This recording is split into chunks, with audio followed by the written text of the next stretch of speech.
This glowing web of intersecting pillars represents the reality of a legacy monolith booting up, decades of code firing simultaneously. Modernizing a 20-year-old ecosystem like XOOPS requires confronting extreme statefulness. Every component expects to have access to the global state at all times. A monolithic CMS is a stack of interdependent digital layers, forming a tangled web. Flashing red nodes represent version mismatches. Try to pull a single feature out to test in isolation, and the structure resists, tightly bound by direct references to other active modules. When a modern test runner attempts to isolate a function relying on hard-coded global states, the suite fails to resolve the dependency. Without a way to mock a sterile environment, the test run crashes as soon as it hits the first missing global variable. The traditional response to this complexity relies on imperative operations, physically clicking through an administrative GUI to set up a test state.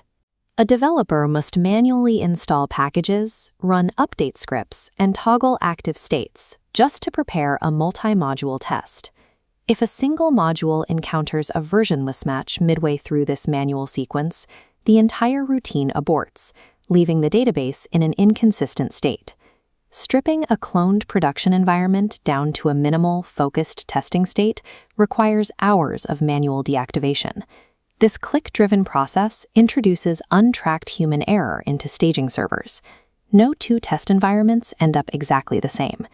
The friction of this imperative bottleneck forces developers to test less often. Bugs compound in production, and technical debt accumulates. XOOPS ModuleInstaller 1.6.0 replaces that manual process with a bulk operational model, built specifically to bypass the imperative testing problem. This geometric diagram maps the shift to the backend. At the center is the module action service. It routes precise execution commands down the cyan paths directly to multiple isolated module layers at once. Batch routines now execute entirely decoupled from the administrative GUI logic. During a batch run, the service returns a structured module action result, detailing specific success, skip, or failure states for each individual package. A failure in one legacy module no longer triggers a fatal halt. The service logs the error, skips the broken package, and continues processing. Isolating batch operations from the interface creates the fault-tolerant foundation necessary to run continuous integration routines. To make those batch operations repeatable, we have to eliminate database-locked module states. The ModuleInstaller achieves this using module sets. This comparison illustrates the concept. Instead of tracking module states in a rigid database table on the right, a module set defines them in the raw monospaced YAML code on the left. To secure these configurations, the YAML files are stored in a XOOPS var path directory, physically isolated from the web document root with deny all rules. A single YAML file defines a specific testing baseline, like private messaging, the user profiles, and protector security modules, ready to deploy on command instantly. Development teams can export these text files, track them in version control, and import them to instantly align remote staging servers with their local environments. Treating CMS module states as text-based configurations forces an aging, stateful monolith to operate strictly under modern infrastructure as code principles.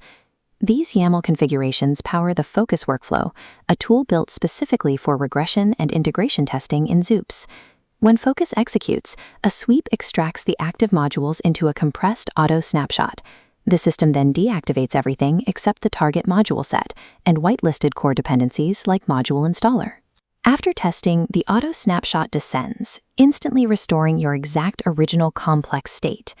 The Focus workflow provides a sterile, minimal surface to execute feature tests without permanently altering the developer's local database state. This visualization tracks data sorting through a branching computational structure. It represents the speed required to process thousands of legacy logic pathways. Managing the environment state is only half the equation. We also have to modernize the underlying legacy PHP code. Rector.xoops is a mechanical refactoring tool designed to execute massive API upgrades across the monolithic codebase. This animated diagram maps an abstract syntax tree. The system parses code into geometric nodes. Early 2000s legacy nodes are extracted and swapped with PHP 8.2 compliant syntax. Because it manipulates the syntax tree directly, the structure recalculates safely without breaking surrounding branches. The tool mechanically handles complex DBATI query renames, legacy superglobal conversions, and unserialized hardening across thousands of files simultaneously. Automating these code-based upgrades via abstract syntax trees eliminates the risk of manual error and the hundreds of developer hours normally required to rewrite decades of technical debt. Pairing code modernization with environment management establishes a complete pipeline for legacy systems. This diagram shows the combined architecture. On the left, the abstract syntax tree mechanically refactors the legacy code. On the right, the ModuleInstaller receives those modernized blocks and organizes them into declarative testing layers. Running this toolchain requires a strict target platform, XOOPS 2.7 running on a minimum of PHP 8.2. A process that used to require dozens of hours of manual administrative clicking and code hunting is now executed mechanically, with zero UI intervention. By making CMS states declarative and automating API upgrades, monolithic legacy architectures gain the structural integrity to support rigorous continuous integration.